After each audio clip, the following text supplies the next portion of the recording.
வணக்கம். ஸோ நம்ம ஏற்கனவே 8th நியூ புக் பார்த்தோம்னா அதில் 5 இயல்கள் வந்து முடிச்சாச்சு. ஸோ நம்ம இன்னைக்கு பார்க்க போகிறது பார்த்தோம்னா 6வது இயல். ஸோ வந்து எப்பவுமே ஒரு இயலுக்கு முன்னாடி என்னன்னு சொல்லிட்டு ஒன்று பார்த்துப்போம் இல்லையா, அந்த மாதிரி பார்த்துக்கலாம். ஸோ 6வது இயல் என்னென்னலாம் இருக்குன்னு பார்த்தோம்னா நாகரிகம், தொழில், வணிகம் அதை பற்றியும், அதே மாதிரி வையம், புகழ், வணிகம். ஸோ மொத்தத்தில் என்னது வணிகத்தை பற்றி பார்க்க போகிறோம். ஸோ அதில் வளம் பெருகுக, மலைச்சோறு, கொங்கு நாட்டு வணிகம், காலமுடன் வரும், அதுக்கப்புறம் பார்த்தோம்னா புணர்ச்சி, இதெல்லாம் தான் பார்க்க போகிறோம். போலாங்களா?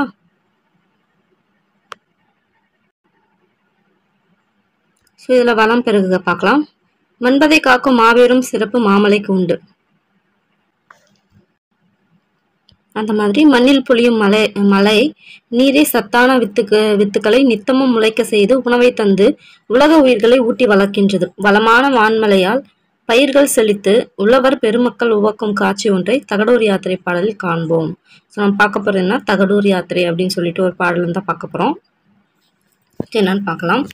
பெருநீரால் வாரி சிறக்க இருநிலத்து இட்ட வித்து எஞ்ஞாமை நாறுக நாரார முட்டாது வந்து மழை பெய்த பின் ஒட்டாது வந்து கிளை பயில்க அக்கிளை பால்வார் பிறைஞ்சி கதிரீன அக்கதிர் ஏர்கெழு செல்வர் களம் நிறைக அக்களத்து போரெல்லாம் காவாது வைகுக. அடுத்து பார்த்தோன்னா போரின் உருகெலும் ஓதை வெறியி பெடையோடு நாரை பிரியும் விளைவயில் யான தகா அவன் அகன்றலை நாடே அப்படின்னு சொல்லிட்டு ஒன்று முடிக்கிறாங்க. ஸோ கொஞ்சம் டிஃபிகல்ட்டாக தான் இருக்குது. சரி, ஓகே, பார்க்கலாம் வாங்க. சும்மா ஜஸ்ட் ஒரு டைம் பார்க்கலாம். இதுல இருந்தெல்லாம் அந்த அளவுக்குலாம் வந்து கேட்க வாய்ப்பு கிடையாது. ஓகே, ஸோ சொல்லும் பொருளும் பார்க்கலாம். வாரி அப்படின்னா வருவாய். வாரின்னா என்னது? வருவாய். எஞ்சாமை குறைவின்றி, முட்டாதுனா தட்டுப்பாடின்றி, ஒட்டாதுனா வாட்டமின்றி, வைகுகனா தங்குக, ஓதைனா ஓசை, வெறியினா அஞ்சி, யானைனா புது வருவாய். ஓகே, பாடலின் பொருள் மட்டும் பார்த்துக்கலாம். சேர மன்னரின் அகன்ற பெரிய நாட்டில் பெரிய மழை நீரால் வருவாய் சிறந்து விளங்குக. அகன்ற நிலப்பகுதியில் இட்ட விதைகள் குறைவின்றி முளைவிடுக. முளைத்த விதைகள் செழிப்புடன் வளர தட்டுப்பாடின்றி மழை பொழிக. தகுந்த காலத்தில் மழை பொழிவதால் பயிர்கள் வாட்டமின்றி கிளைத்து வளர்க. கிளைத்து செழித்த பயிர்கள் பால்முற்றி கதிர்களை ஈனுக. அக்கதிர்கள் அறுவடை செய்ய பெற்று ஏறினால் வளம் சிறக்கும் செல்வரின் களத்தில் வந்து நிறைக. அக்களத்தில் வந்து நிறைந்துள்ள நெற்போர் காவலின்றியே விளங்குக. போரினை அடித்த நெல்லினை கொல்லும் காலத்தில் உழவர்கள் எழுப்பும் மாறவார ஒளியால் நார இனங்கள் அஞ்சி தம் பின்பறவைகளோடு பிரிந்து செல்லும் சிறப்புடைய சேர மன்னரின் அகன்ற பெரிய நாடு புது வருவாயுடன் சிறந்து விலகுக அப்படின்னு சொல்லிட்டு சொல்றாங்க. ஓகேங்களா? ஓகே, இது முக்கியம் வந்து பார்த்தோம்னா நூல்வெளி தான். ஸோ ஆசிரியர் பேர் வந்து இதுக்கு என்னன்னு தெரியல, தகடூர் யாத்திரைக்கு தெரியல, கேட்கலாம். தகடூர் யாத்திரையோட ஆசிரியர்னா பெயர் எதுவும் தெரியல. ஸோ தகடூர்னா நமக்கு நிறைய தெரியும், தர்மபுரி அப்படின்னு சொல்லிட்டு. ஸோ இந்நூல் முழுமையாக கிடைக்கல. அது மட்டும் இல்லாமல் இந்நூல் சில பாடல் பார்த்தோம்னா புறத்திரட்டு என்னும் தொகுப்பு நூலில் கிடைக்கின்றன அப்படின்னு சொல்லி சொல்றாங்க. ஸோ தகடூர் யாத்திரையோட சில பாடல்கள் எங்க இருக்கு? புறத்திரட்டுல இருக்கு. ஸோ தகடூர்னா என்னது? தர்மபுரி. ஓகே, அவ்வளவுதான். ஸோ தோட்டத்தில் தம்பி ஊன்றிய டேஸ் எல்லாம் முளைத்தன. வித்துக்கள் தான் என்னது? அவங்க தம்பி ஊன்றிய வித்துக்கள் எல்லாம் முளைத்தன. என் நண்பன் செய்த தொழிலில் அவனுக்கு டேஸ் பெருகிறது. வாரின்னு என்ன நாம் பார்த்தோம்? வருவாயின்னு பார்த்தோம் இல்லையா? ஓகே, அக்களத்து பார்த்தோம்னா ஆ கூட்டல் களத்து, கதிர் கூட்டல் ஈன கதிரீன. அடுத்து பார்த்தோம்னா மலைச்சோறு. ஒரு நாட்டில் வளத்திற்கு அடிப்படையாக விளங்குவது மழை. மழை பெய்து விட்டால் நீர்நிலைகளும் வற்றிவிடும். பொய்த்து விட்டால் நாட்டில் பசியும் பஞ்சமும் தலைவிரித்தாடும். அத்தகைய காலங்களில் மழை வேண்டி மக்கள் வழிபாடு செய்வர். அத்தகைய வழிபாட்டின் போது பாடப்பட்ட பாடல் தான் ஒன்று நான் பார்க்க போறோம்னு சொல்றாங்க. சரி, ஓகே. இது என்னன்னா பஞ்சம் அந்த காலத்துல இன்னொரு ஊருக்கு வந்து பஞ்சம் பிழைக்க போவாங்க இல்லையா? ஸோ அந்த மாதிரி போற மாதிரி ஒரு பிக்சர். ஸோ அதை பற்றி பார்க்குறோம். மழை பெய்ததால் மக்கள் வந்து வருந்தி பாடுறாங்க. என்னன்னு பாடுறாங்க? வாளியிலே மாக்கரைச்சி வாசல் எல்லாம் கோலம் போட்டு கோலம் கரையவில்லை, கொள்ளை மழை பெய்யவில்லை. பானையிலே மாக்கரைச்சி பாதையெல்லாம் கோலம் போட்டு கோலம் கரையவில்லை, கொள்ளை மழை பெய்யவில்லை. கல்லு இல்லா காட்டுலத்தான் கடலை செடி போட்டு வச்சோம், கடலை செடி வாட வாட ஒரு கனத்த மழை பெய்யவில்லை. முள்ளு இல்லா காட்டுல தான் முருங்கைச்செடி நட்டு வச்சோம், முருங்கைச்செடி வாட வாட ஒரு முத்து மழை பெய்யவில்லை. கருவேலம் காட்டுல தான் கனமழையும் இல்லாம கருவேலம் பூக்களையே கமக்கமன்னு மணக்கலையே. காட்டுமல்லி வெளியிலே கனமழையும் இல்லாம காட்டுமல்லியும் பூக்களையே காத தூரம் மணக்கலையே. அதுக்கப்புறம் கண்மணியே பெண்டுகளே கனத்த மழை பெய்யவில்லை. சரி, ஓகே, இங்க வரும். மானத்தை நம்பி நாங்க மக்களை தான் பெற்றெடுத்தோம். மானம் செய்த பாவங்க மக்கள் பசி தீரலையே. கலப்பை பிடிக்கும் தம்பி கை சோர்ந்து நிக்குதம்மா. ஏற்றமெரிக்கும் தம்பி ஏங்கி மனம் தவிக்குதம்மா அப்படின்னு சொல்றாங்க. ஸோ இந்த மாதிரி 3 இல்லைன்னா 5 நாட்கள் பாடி வழிபாடு செய்வாங்க. ஓகேங்களா? இது ரொம்ப முக்கியமான ஒரு பாயிண்ட். எத்தனை நாள் பாடி வழிபடுவாங்க செய்வாங்கன்னா 3 இல்லைன்னா 5 நாட்கள். ஸோ அதுக்கு பிறகு மழை பெய்யாததால் மறுபடியும் என்ன பண்றாங்க, காட்டுக்கு போகலாம் அப்படின்னு சொல்லி முடிவு எடுக்கிறாங்க. 3லேருந்து 5 நாள் பாடி மழை வரல வழிபாடு செஞ்சு மழை வரலன்னா எங்க போறாங்க, காட்டுக்கு போறாங்க. கண்மணியே பெண்டுகளே கனத்த மழை பெய்யவில்லை. கதறி எழுதிவிட்டோம் கடிமழையும் பெய்யவில்லை. மண்ணு வறண்டும் நம் மாரியாத்தா இறங்கலையே. வாடிகளா பெண்டுகளை நாம் மனவாசம் சென்றிடும் அப்படின்னு சொல்லிட்டு போறாங்க. இந்த மாதிரி பாடிக்கொண்டே சோறு வாங்கிய பானை, அகப்பை, பழைய முறம் போன்றவற்றை தலையில் வைத்தவாறு ஊரை விட்டு வெளியேற முனைகின்றனர். அப்ப என்ன ஆகுது, மழை பெய்ய ஆரம்பிக்குது. ஸோ அப்ப என்னன்னு பாடுறாங்க, பெய்தையா பெய்யுது பேய்மலையும் பெய்யுது. ஊசி போல கால் இறக்கி உலகமெல்லாம் பெய்யுது.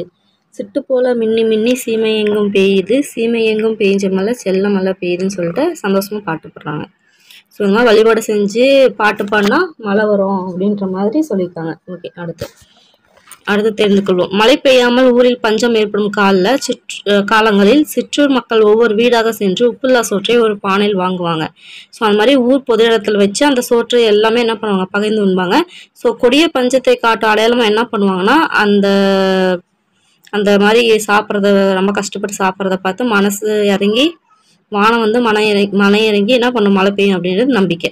இந்த நிகழ்வை தான் பார்த்தோம்னா மலை சொட்டு நோன்பு அப்படின்னு சொல்லி சொல்றாங்க. ரொம்ப முக்கியமான விஷயம். ஸோ மலை சொட்டு நோன்பு என்னது, மழை பெய்யாம ஊர்ல பஞ்சம் ஏற்பட்ட காலில் சிற்றுள்ள மக்கள் ஒவ்வொரு வீடா சென்று உப்பில்லா சோறை ஒரு பானையில வாங்குவாங்க. வாங்கி ஊர் பொது இடத்துல வச்சு அந்த சோத்தை என்ன பண்ணுவாங்க, எல்லாருமே எல்லாம் பகிர்ந்து சாப்பிடுவாங்க. ஸோ இதை வச்சு பார்த்தோம்னா வானம் மன இறங்கி மழை பெய்யும் அப்படின்னு சொல்லிட்டு நம்பிக்கை. இது என்ன சொல்லுவாங்கன்னா மலை சொட்டு நோன்பு அப்படின்னு சொல்லிட்டு சொல்லுவாங்க. அடுத்து நூல்வழி பார்க்கலாம்.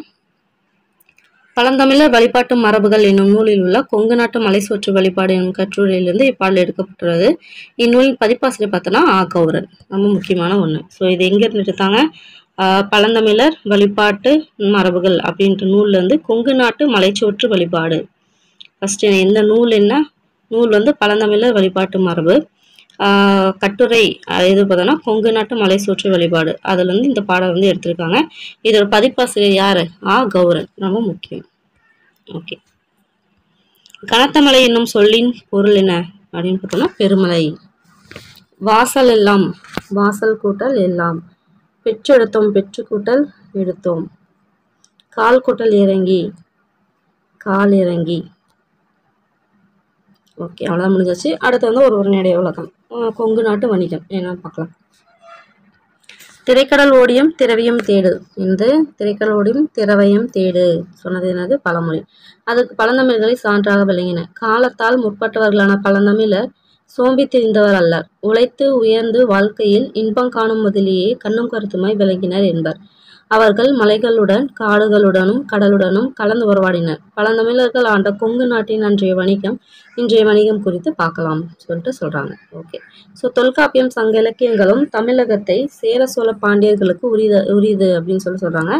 ஸோ சங்க இலக்கியத்துல தமிழகம் சேர சோழ பாண்டியர்கள் உரியது அப்படின்னு சொன்னது யாரு, தமிழகம் அவங்களுக்கு சொந்தம் அப்படின்னு சொன்னது எதுன்னு பார்த்தோம்னா தொல்காப்பியமும் சங்க இலக்கியமும். ஸோ வன்புகழ் மூவர் தன்பொழில் வரைவு அப்படின்னு சொன்னது யாரு, தொல்காப்பியம். ரொம்ப முக்கியம். வன்புலர் மூவர் தன்பொழில் வரைப்பு, தொல்காப்பியம். ஸோ மூவேந்தர்கள் காலத்தை வரையறுக்க கூறமுடியவில்லை. ஓகே, ஸோ அடுத்து பார்த்தோம்னா வால்மீகி ராமாயணம், மகாபாரதம், அர்த்த சாஸ்திரம், அசோகர் கல்வெட்டு ஆகியவற்றில் மூவேந்தர்களை குறித்த செய்திகள் இடம்பெற்றுள்ளன. இதனால் இவர்கள் பன்னெடுங்காலத்திற்கு முற்பட்டவர்கள் என்று அறியலாம். என்னது, பன்னெடும் காலத்திற்கு முன்னாடி முற்பட்டவங்க அப்படின்னு சொல்லலாம் அப்படின்றாங்க. ஃபர்ஸ்ட் நம்ம இதுல இந்த பேரால முக்கியமானது என்னன்னு பார்த்தோம்னா, எதுல சேர சோழ பாண்டியர்களை பற்றி தமிழகம் உரியதுன்னு சொன்னாங்க அப்படின்னு பார்த்தோம்னா தொல்காப்பியத்திலும் சங்க இலக்கியத்திலையும். ஸோ தொல்காப்பியத்தில் அதை என்னன்னு சொல்றாங்க, வன்புகழ் மூவர் தன்பொழில் வரைப்புன்னு சொல்றாங்க. ஸோ அது மட்டும் இல்லாமல் அவங்க மூவேந்தர்களோட காலத்தை சரியா வரையறுத்து சொல்லலாம் முடியல அப்படின்றாங்க. அடுத்து பார்த்தோம்னா வால்மீகியோட ராமாயணம், மகாபாரதம், அஸ்த சாஸ்திரம், அப்புறமேட்டு அசோகர் கல்வெட்டு இதுல பார்த்தோம்னா மூவேந்தர்கள் குறித்த செய்தி இடம்பெற்றுள்ளது. அதனால இவங்க 12 காலத்தில், 12னா ரொம்ப நெடுங்காலம் அப்படின்வாங்க இல்லையா, பழமையான நெடும், அதாவது பழமை கூட்டல் நெடும் அப்படின்னு வரும். ஸோ பழமையான நெடுமையான காலத்துக்கு முன்னாடியே இருந்தவங்க அப்படின்னு சொல்லிட்டு அதெல்லாம் வராங்க. ஓகே, அதில் ஒவ்வொருத்தவங்க பற்றி தான் பார்க்க போகிறோம். ஃபர்ஸ்ட் சேரர்களை பார்க்கலாம். ஸோ முடியுடைய மூவேந்தர்களில் சேரர்களை பழமையானவர்கள் என்று கூறுபவர். அதனால தான் என்னன்னு சொல்லுவாங்க, சேரர், சோழர், பாண்டியர் அப்படின்னு சொல்லுவாங்க. ஸோ அதனால் சேரர் தான் வந்து மூவேந்தர்கள் யார் பழமையானவர்கள்னு சொல்கிறாங்க. ஸோ மேலும் தொல்காப்பியமும் போந்தை வேம்பென ஆரென வருவும் மாபெரும் தானையர் மலைந்த பூவும் அப்படின்னு சொல்லிட்டு யாரை முன்வைக்குதான், சேரர்கள் வந்து முன்வைக்குது. ஸோ ரொம்ப முக்கியம். இந்த லைன் கொடுத்துட்டு இது என்ன இதுன்னு கேட்கலாம். தொல்காப்பியம் போந்தை வேம்பே ஆரென வருவும் மாபெரும் தானையர் மலைந்த பூவும் சொன்னது எது, தொல்காப்பியம். சேரர்களின் நாடு என்னன்னு பார்த்தோம்னா குடநாடு. ரொம்ப மெயினான பாயிண்ட். அவரோட நாடு என்னது, குடநாடு. தலைநகர் பார்த்தோம்னா வஞ்சி. இதுக்கு மேற்கு மலைத்தொடரில் தோன்றி அரபுக்கடலில் கலக்கும் பேரியாற்றங்கரை வரைக்கும் இருந்துச்சு அப்படின்றாங்க இந்த நகர். இது இந்த வஞ்சி நகர் மேற்கு மலைத்தொடரில் தோன்றி அரபிக்கடல் கலக்கும் பேரியாற்றங்கரை வரைக்கும் இருந்துச்சுன்றாங்க. அது என்னன்னு சொல்றாங்க பார்த்தோம்னா கருவூர் அப்படின்னு சொல்லிட்டு சொல்றாங்க. ஸோ தொண்டி, முசிறி, காந்தலூர் என்பன வந்து சேர நாட்டின் துறைமுகப்பட்டினங்களாக விளங்கின. ஃபர்ஸ்ட் பார்த்தோம்னா அந்த மலைத்தொடரும் அந்த பெரியாற்றின் கலக்கிற அந்த இடத்த பார்த்தோம்னா கருவூர்னு சொன்னாங்க, மெயின் பாயிண்ட். அடுத்து அவங்க வந்து அவங்களோட துறைமுகப்பட்டினம் எதுன்னு பார்த்தோம்னா தொண்டி, முசிறி, காந்தலூர். ஓகேங்களா. ஸோ அவங்களோட கொடி விற்கொடின்னு தெரியும், பூ வந்து பனம்பூ அப்படின்னு சொல்லி தெரியும். ஓகே, அடுத்து போகலாம். அவங்களோட எல்லைகள் என்னன்னு பார்க்கலாம். ஸோ பண்டைய சேர நாடு என்பது இன்றைய கேரள பகுதிகளும் தமிழ்நாட்டின் சேலம், கோவை மாவட்டங்கள் பகுதிகளும் இணைந்த பகுதியாக விளங்கியதுன்றாங்க. எது சேரநாடு. அப்போ இருந்த சேரநாடுன்றது என்னன்னா இப்போ இருக்கிற கேரளா ப்ளஸ் தமிழ்நாட்டில் இருக்க சேலம், கோவை இதெல்லாம் இணைந்தது அப்படின்றாங்க. சேலம், கோவை பகுதிகளை வந்து என்ன சொல்லுவாங்க, கொங்கு நாடு அப்படின்னு சொல்லுவாங்க. ரொம்ப முக்கியம். ஸோ கொங்கு நாடுனா இது சேலம் ப்ளஸ் கோவை. இப்பகுதிகள் வந்து சேரர்களின் உறவினர்கள் ஆட்சி செய்து வந்தனர் அப்படின்றாங்க. ஸோ கொங்கு மண்டலத்தை பற்றி பார்க்கலாம். கார்மேக கவிஞர் இயற்றிய கொங்கு மண்டல சதகம் என்னும் நூலில் வடக்கே பெரும்பாலை, தெற்கே பழனிமலை, மேற்கே வெள்ளிமலை, கிழக்கே மதிர்கரை என இந்நான்கு எல்லைகள் உட்பட்ட பகுதியாக கொங்கு மண்டலம் விளங்கியதாக கூறப்படுகிறது. ரொம்ப முக்கியமான ஒரு. ஸோ யாரு, கார்மேகம் கவிஞர். கொங்கு மண்டல சதகத்தை ஏற்றினது யாரு, கார்மேக கவிஞர். ஃபர்ஸ்ட் என்னது, கொங்கு மண்டல சதகத்தை ஏற்றது யாரு, கார்மேக கவிஞர். அதுல என்ன சொல்றாங்க, இப்படி இருக்குங்களா, இப்படி எடுத்துக்கலாம். இது வந்து என்னது, வடக்கு. வடக்குல என்ன சொல்றாங்க, பெரும்பாலை. அதுக்கப்புறம் தெற்குல என்ன சொல்றாங்க, பழனிமலை. அதுக்கு அடுத்தது மேற்குல வெள்ளிமலை, கிழக்குல மதிர்கரை இருந்துச்சு அப்படின்னு சொல்லிட்டு சொல்றாங்க. ஸோ இது எப்படி நீங்கள் ஞாபகம் வச்சுக்கலாம்னா, கிழக்கு பார்த்தோம்னா இந்த சைடு எப்படி, தமிழ்நாடுனா இப்படி இந்த சைடு தானே வரும். இப்படி இருக்கா தமிழ்நாடு, இப்படி இந்த சைடு இருக்குன்னா இந்த சைடு தானே வரும். அப்போ இந்த சைடு என்ன இருக்கும், கரை, இது சரி கடற்கரை இருக்கா. ஸோ அப்படின்னும் போது பார்த்தோம்னா மதிர்கரை அப்படின்னு ஞாபகம் வச்சுக்கணும். ஓகே, அடுத்து மேற்கு பார்த்தோன்னா இந்த பக்கம் இருக்குமா. ஸோ மேற்கு ஃபுல்லாகவே என்னது, மேற்கு தொடர்ச்சி மலை இருக்குமா. ஸோ அதை வச்சு என்னது வெள்ளிமலை அப்படின்னு சொல்லி ஞாபகம் வச்சுக்கலாம். ஓகேங்களா. அடுத்து தெற்கு கீழே பார்த்தோம்னா பழனிமலை. கீழே வந்து தெற்கு வந்து பழனிமலையில நம்மளுக்கு நல்லாவே தெரியும். ஸோ மீதி இருக்கிறது பார்த்தோம்னா பெரும்பாலை. வடக்கே இருக்கிறதுலாம் ஃபுல்லாக பாலை நிலம் அப்படின்ற மாதிரி ஞாபகம் வச்சுக்கலாம். ஓகேங்களா. ஸோ வடக்கு பார்த்தோம்னா பெரும்பாலை, தெற்கு பார்த்தோம்னா பழனிமலை, மேற்கே பார்த்தோம்னா வெள்ளிமலை, கிழக்கு பார்த்தோம்னா மதுரை. ஓகே, இது வந்து எல்லை, கொங்கு மண்டலத்தோட எல்லை. அதே மாதிரி இப்ப இருக்கிற நீலகிரி, கோயம்புத்தூர், திருப்பூர், ஈரோடு, நாமக்கல், திண்டுக்கல் இது இந்த மாவட்டங்களையும் சேலம், கரூர் மாவட்டம் சில அந்த மாவட்டத்தில் இருக்க சில பகுதியும் உள்ளடக்கியது தான் கொங்கு மண்டலம் அப்படின்னு சொல்றாங்க. ஸோ இது நீலகிரி, கோயம்புத்தூர், திருப்பூர், ஈரோடு, நாமக்கல், திண்டுக்கல். அதுக்கப்புறம் சேலம், கரூர் மாவட்டத்துல சில பகுதி. ஓகே, கொங்கு நாட்டு பகுதி வந்து காவேரி, பவானி, நொய்யல், ஆண்பொருணை என்று அழைக்கப்படும் அமராவதி ஆகிய ஆறுகள் வந்து வளம் செழிக்க செய்கிறது. ஸோ கொங்கு நாட்டு பகுதியில வந்து என்ன அப்படின்னு சொல்லி நம்மளுக்கு தெரியும், காவிரி ஆறு கொங்கு நாட்டு பக்கம் தான் போகுது. ஸோ அதுக்கடுத்து பவானி, நொய்யல், ஆண்பொருணைன்னு என்ன சொல்லுவாங்கன்னா அமராவதி. கொஸ்டின் எப்படி கேட்கலாம், ஆண்பொருணையோட என்னென்னு அழைக்கப்படுறது கேட்கலாம், அமராவதி. இந்த மாதிரி எத்தனை ஆறு, ஆறு என்னென்னது, காவிரி, பவானி, நொய்யல், ஆண்பொருணை அப்படின்னு சொல்லிட்டு மொத்தமா ஆறு பார்த்தோம்னா வளம் செழிக்க செய்கிறது. ஓகே, பழங்கால வணிகம் என்னென்ன செஞ்சாங்க பார்க்கலாம். உழவு, கைத்தொழில், வணிகம் இன்று மூன்றும் ஒரு நாட்டு மக்களின் நாகரிக நல்வாழ்வுக்கு அடிப்படையாக இருக்கு. ஸோ ஒரு நாட்டு மக்களின் நாகரிக நல்வாழ்வுக்கு அடிப்படையா இருக்குது எது பார்த்தோம்னா உழவு செய்யறது, கைத்தொழில், வணிகம். இது மூணும் செய்யறதுதான் பார்த்தோம்னா நாட்டு மக்களோட நாகரிக நல்வாழ்வுக்கு அடிப்படையா இருக்கு. ஸோ உள்நாட்டு வெளிநாட்டு வணிகத்துல தமிழக சிறந்து விளங்கியுள்ளனர். கடல் வணிகத்தில் சேர நாடு சிறப்புற்று இருந்தது. ஸோ அதற்கு அந்நாட்டின் இயற்கை அமைப்பே காரணமாக இருந்தது. ஸோ சேரர்கள் பார்த்தோம்னா வலிமை மிகுந்த கப்பல் படை வைத்திருந்தனர்.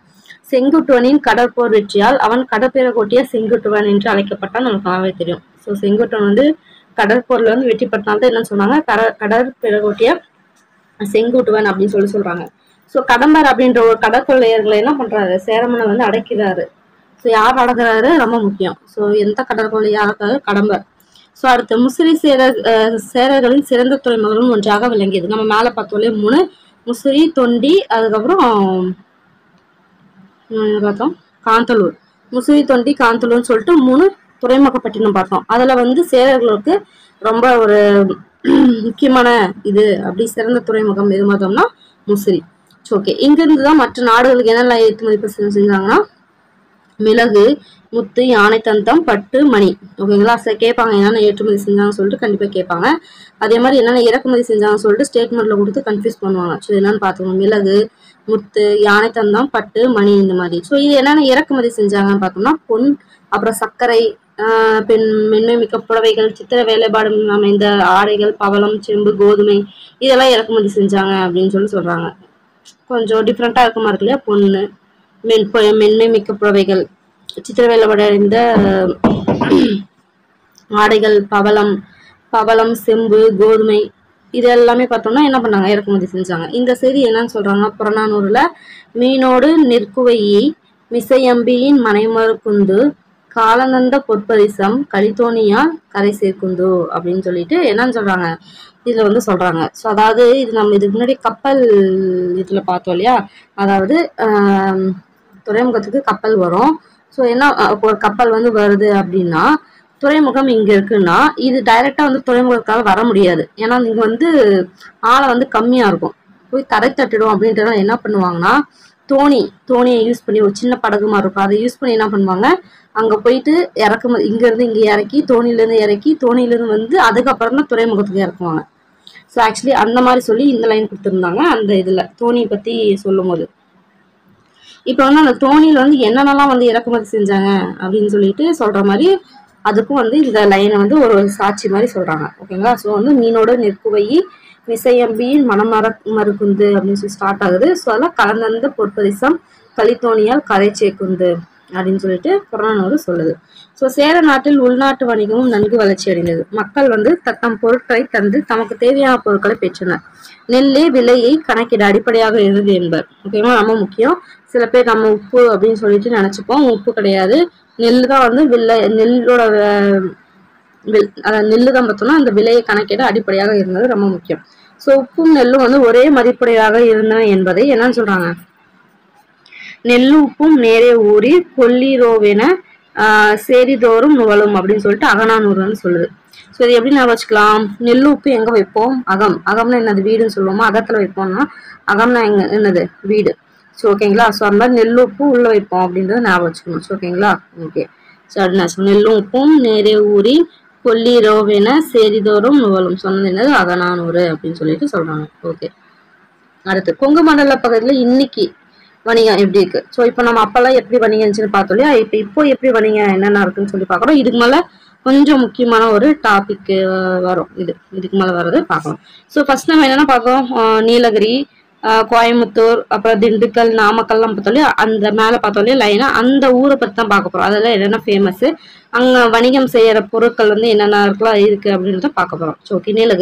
நீலகிரி வந்து நம்மளுக்கு நல்லாவே தெரியும், கிழக்கு தொடர்ச்சி மலையிலோட மேற்கு தொடர்ச்சி மலையை சந்திக்கிற இடம் தான் நீலகிரி. நம்ம அந்த ஜாகிரபில கூட படிச்சிருப்போம். ஸோ இப்போ இந்தியா வந்து இப்படி இருக்கா, சரி இப்போ சவுத் இந்தியா வந்து இப்படி இருக்கா, அப்ப இங்க இருந்து வந்து மேற்கு தொடர்ச்சி மலை வரும், இங்க இருந்து கிழக்கு தொடர்ச்சி வந்து மலை வரும். இது ரெண்டும் ஜாயின் ஆகும் ஒரு இடத்துல, எங்கேயோ ஒரு இடத்துல கண்டிப்பா ஜாயின் ஆகும். ஏன்னா வந்து இப்படி பேரலா அது வரல, இப்படி வருது இப்படி வருது அப்படின்னும் போது ஏதோ ஒரு இடத்துல கண்டிப்பா ஜாயின் ஆகும். அந்த ஜாயின் இடம் தான் பார்த்தோம்னா அந்த எந்த இடத்துல ஜாயின் ஆகுது பார்த்தோம்னா நீலகிரி. ஓகேங்களா? அதுதான் சொல்றாங்க. ஸோ கிழக்கு தொடர்ச்சி மலையும் மேற்கு தொடர்ச்சி மலையும் ஜாயின் ஆகிற அந்த இடம் தான் பார்த்தோம்னா நீலகிரின்னு சொல்லுவாங்க. ஸோ ஜாகிரபில பார்த்தீங்கன்னா இன்னும் டீட்டெயிலா படிப்பீங்க. ஸோ எந்த இடத்துல கரெக்டா அப்படின்ற மாதிரிலாம் சொல்லுவாங்க, பார்க்கலாம். ஓகே. இம்மாவட்டம் முழுவதும் இன்னும் மலைப்பகுதி. ஓகே, 2 மலை ஜாயின் ஆனா அந்த இடமே மலைப்பகுதியா தான் இருக்கும். காடுகள் நிறைந்த இம்மாவட்டத்தில் தோட்ட பயிர்களான காஃபி, தேயிலை, உருளைக்கிழங்கு, கேரட், முட்டைக்கோசு இந்த மாதிரி பெருமளவு இது பண்றாங்கன்னு சொல்றாங்க. ஸோ தைல மரம் பார்த்தோம்னா அதை யூக்கலிப்டஸ் சொன்னாலே அது வந்து வளர்க்கப்படுதுன்றாங்க. ஓகேங்களா. ஸோ நீ ஒரு மலைப்பகுதினாவே அங்கே நம்மளுக்கு நார்மலாக என்ன வரும் ஃபர்ஸ்ட் எடுத்தோன்னே காஃபி, டீ, அதுக்கப்புறம் வேற என்ன கேரட்டு, முட்டைக்கோசு, உருளைக்கிழங்கு. ஸோ இந்த மாதிரி வந்து கொஞ்சம் மலை தேசம், அதாவது ரொம்ப ஒரு இதான கடமுடான இடத்துல வளர்ற செடிக்குன்னா இதுதான். ஓகேங்களா. ஸோ அப்படின்னும் போது குளிர்ச்சியான இடமும் இன்னும் கொஞ்சம் மண் வளம் தான் அங்கே கம்மியாக இருக்கும் இல்லையா. ஸோ அந்த மாதிரி இடத்துல வளர்றது பார்த்தோம்னா இந்த மாதிரி இதை தான் இருக்கும் அப்படின்னு சொல்லி நம்மளே யோசிச்சுக்கலாம். ஸோ தைல மரம் இப்போ நம்ம என்ன பண்ணுவோம், அந்த ஹில் ஸ்டேஷன்லாம் போகும்போது பார்த்தீங்கன்னா மேக்ஸிமம் அந்த தைலம் நிறைய விற்பாங்க, டிசைனாக விற்பாங்க. ஸோ ஏற்காடுலாம் போனோம்னா அங்கெல்லாம் அப்படிதான் மேக்ஸிமம் தைலம் வாங்கிறதுக்கு நிறைய பேர் போவாங்க. ஸோ அதை வச்சு எப்படி வச்சுக்கலாம், தைல மரம் அங்கே இருக்குது அப்படின்னு யூக்கலிப்டஸ் தான் தைல மரம் இல்லையா. ஸோ அது இருக்குது அப்படின்னு சொல்லி ஞாபகம் வச்சுக்கலாம். ஓகே, நீலகிரி மாவட்டம் பார்த்தோன்னா தேயிலை தொழிற்சாலைகள் நிறைந்தது நாம் பார்த்தோம். ஸோ ஓகே, இது ஒரு மலை ஏரியா அப்படின்னாலே அங்கே என்னது tea estate, tea coffee estate தான். ஸோ இங்கே வந்து டீ எஸ்டேட் அதிகமாக இருக்குது.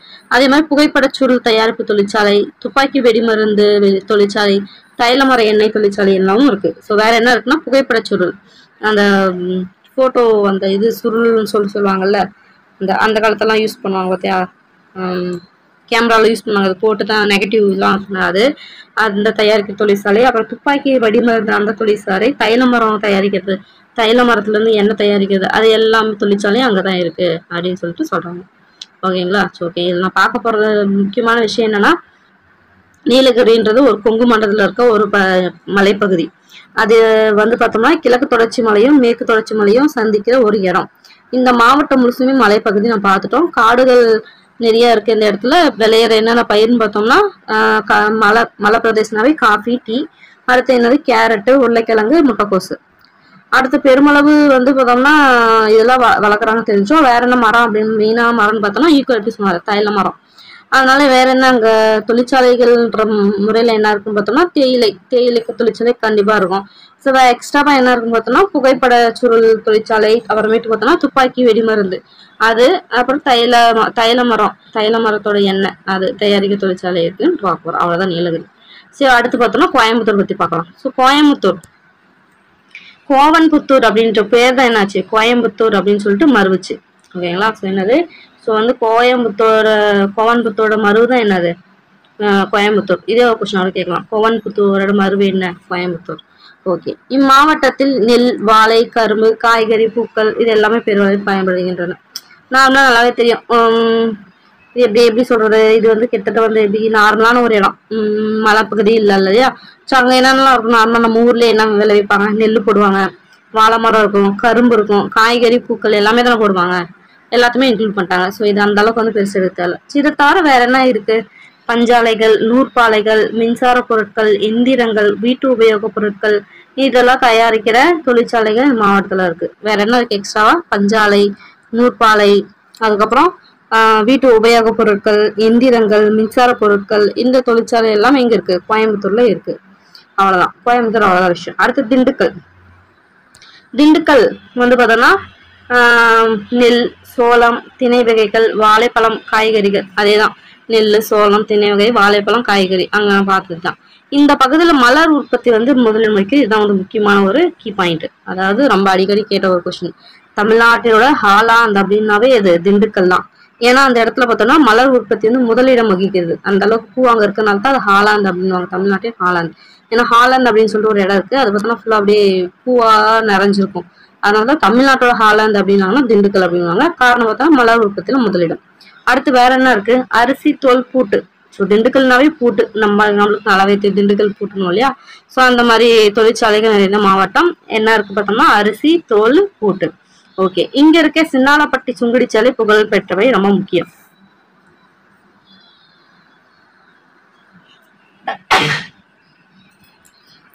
என்னது, சின்னாலப்பட்டி சுங்குடிச்சாலை ரொம்ப முக்கியம், நோட் பண்ணிக்கோங்க. திண்டுக்கல்ல என்ன ஃபேமஸ், சின்னாலப்பட்டி சுங்குடி சேலை. ஓகே, அடுத்து ஈரோடுனாவே நமக்கு நல்லாவே தெரியும் மஞ்சள் அப்படின்னு சொல்லி. இது வந்து எப்படி கேட்பாங்கன்னா மேட்ச்ல கேட்க வாய்ப்பு உண்டு.